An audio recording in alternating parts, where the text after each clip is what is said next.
acerca el reino de Dios, dice el Señor. Convertíos y creed en el Evangelio. Aleluya.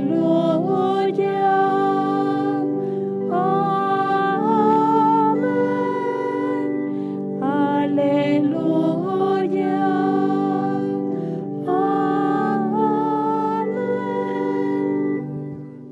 El Señor esté con ustedes. Y con tu espíritu. Lectura del Santo Evangelio según San Lucas. Gloria a ti, Señor. En aquel tiempo Jesús reunió a los 12 y les dio poder y autoridad sobre toda clase de demonios y para curar enfermedades. Luego los envió a proclamar el reino de Dios y a curar a los enfermos, diciéndoles: No llevéis nada para el camino, ni bastón, ni alforja, ni pan, ni dinero, tampoco llevéis túnica de repuesto. Quedaos en la casa donde entréis hasta que os vayáis de aquel sitio. Y si alguien no os recibe, al salir de aquel pueblo sacudíos el polvo de los pies para probar su culpa.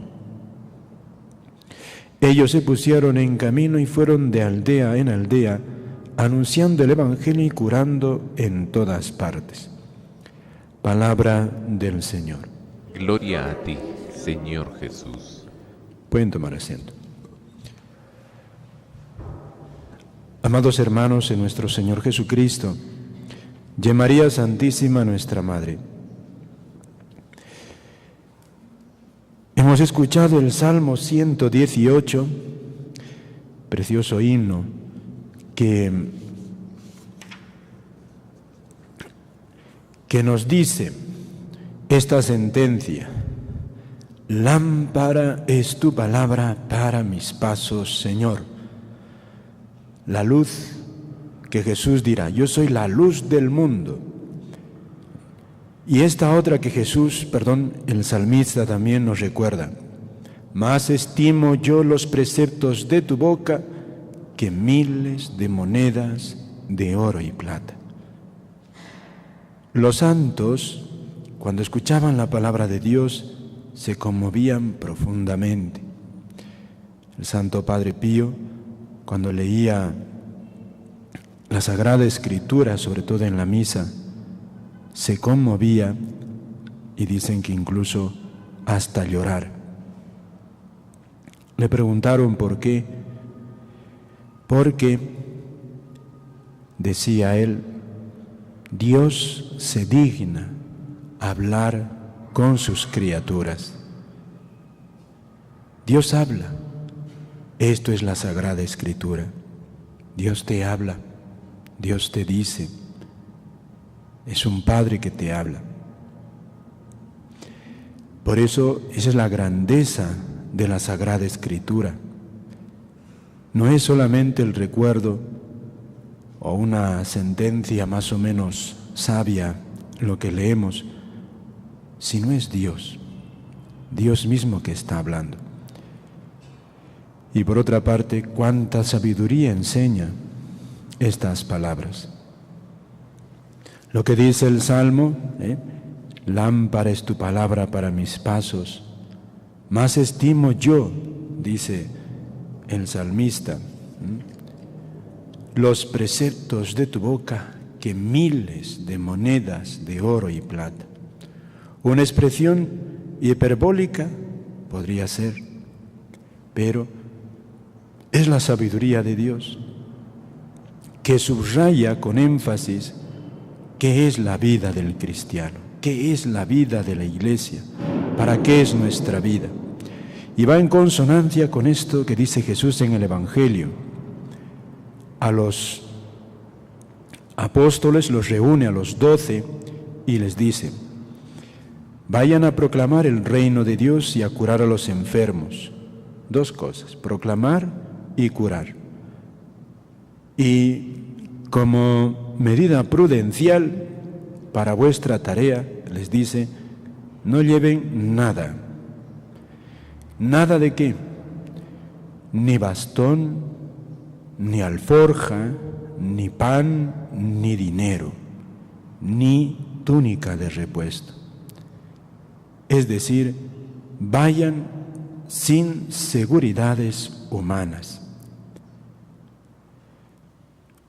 Un consejo de Jesús para nosotros, ¿no? Aquí está encerrado un consejo, una orden que les da a los apóstoles, y a nosotros la Iglesia nos lo recuerda el día de hoy para decirnos la centralidad de la Iglesia. ¿Qué es o para qué es la Iglesia? ¿Para qué es? ¿Para qué es la Iglesia?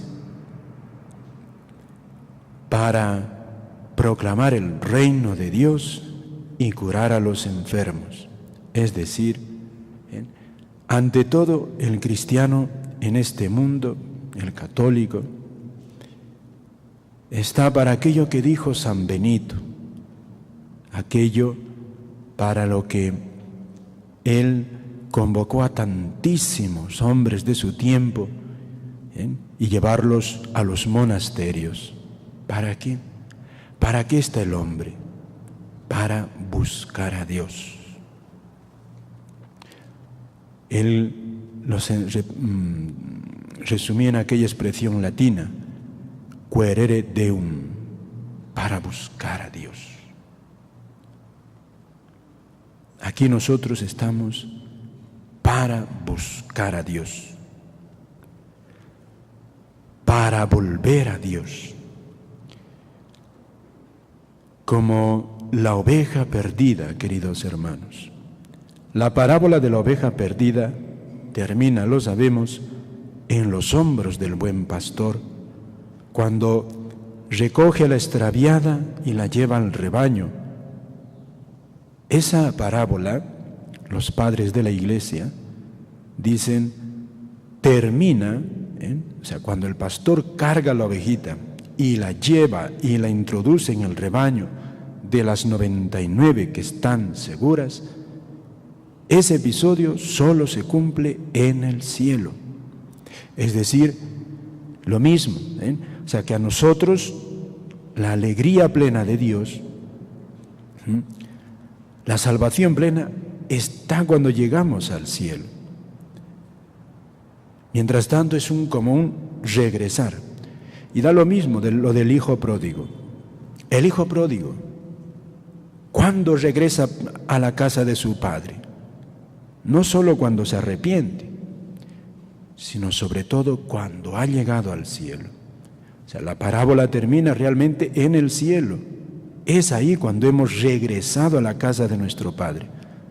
Por el pecado de Adán y por todos nuestros pecados, vivimos huyendo de Dios, malgastando toda la fortuna de Dios nuestro Padre. Es decir, el pleno retorno es cuando llegamos al cielo. Por eso el cristiano, y para nosotros la Iglesia, la centralidad de la Iglesia es para buscar a Dios y encontrarlo. Si en la Iglesia, si las agrupaciones, las asociaciones en la Iglesia, los grupos, los movimientos, la misma jerarquía, o el sacerdocio, o la vida religiosa, la vida de los consagrados, no tiene como central este buscar a Dios, entonces se quedaron en la superficie de la Iglesia o en lo secundario. Lo secundario de la Iglesia es su organización, sus actividades, sus obras sociales.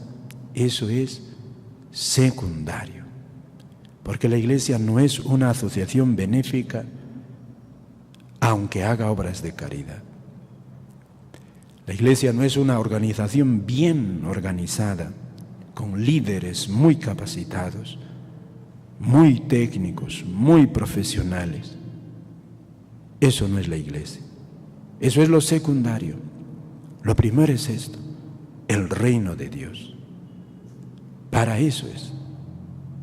Por eso Cuando Jesús les dice a los apóstoles, no lleven ni dinero, ni bastón, ni alforja, ni pan, ni dinero nuevamente, ni túnica, ni, les está diciendo nada de seguridad humana. Ustedes son portadores, mensajeros de Dios. Ustedes están en este mundo para llevar a los hombres a Dios, que tengan despertar hambre a Dios, hambre de Dios, hambre de Dios. Y eso es lo que decía San Benito. Para eso eran sus monasterios, para buscar a Dios. Y para eso es la iglesia. Si la iglesia no está para esto, si en los grupos parroquiales, en las asociaciones, en las parroquias, no se suscita este hambre de Dios, algo está pasando. Algo está pasando. Algo está pasando y eso no está bien. No está bien. Ahí hay enfermedad. Ahí hay enfermedad del alma. Y lo segundo, por supuesto, dice Jesús, curar a los enfermos. Característica propia del cristiano es la compasión. Es automático. Tienes a Dios, amas a Dios, es connatural, o en la medida que se tiene ese amor de Dios, en la medida que se tiene esa presencia de Dios en uno, brota naturalmente casi ya la compasión. La compasión. Y más, queridos hermanos, porque no solamente es una compasión connatural, como si fuese algo natural, sino es la presencia de la gracia. Y además, porque Jesús, y ahí está, nos lo va a dar como tarea. Y primera tarea. Amar a Dios y amar al prójimo, dirá Jesucristo. Por eso los padres de los santos padres de la Iglesia tenían expresiones muy enérgicas. San Juan Crisóstomo, por ejemplo, les decía a sus feligreses: si no descubres a Jesucristo en el mendigo que está en la puerta de la iglesia, no lo vas a encontrar en el tabernáculo. Así como Él está escondido aquí, también está escondido en el pobre. Por eso es que es un deber,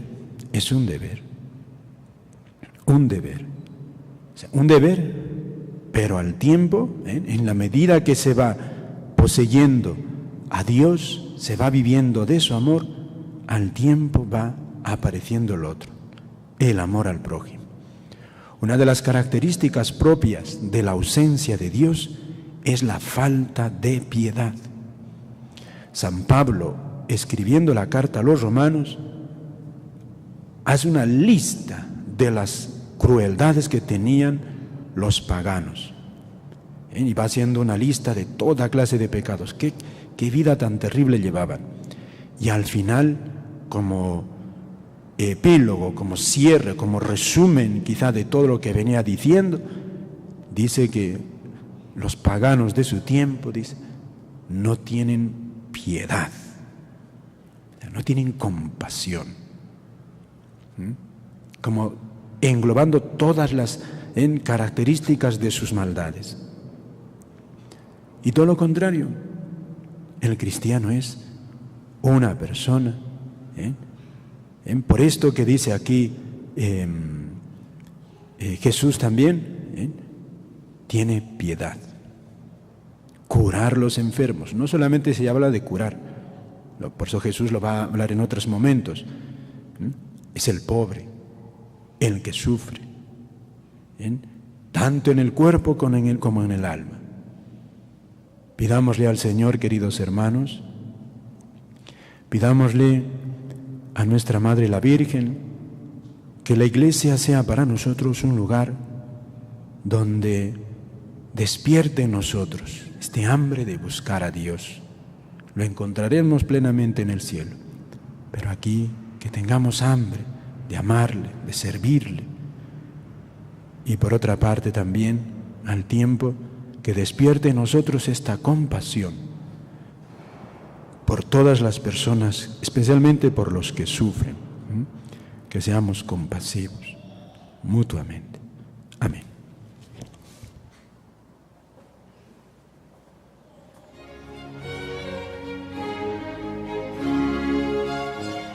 Reflexionamos brevemente sobre el Evangelio y la homilía que acabamos de escuchar.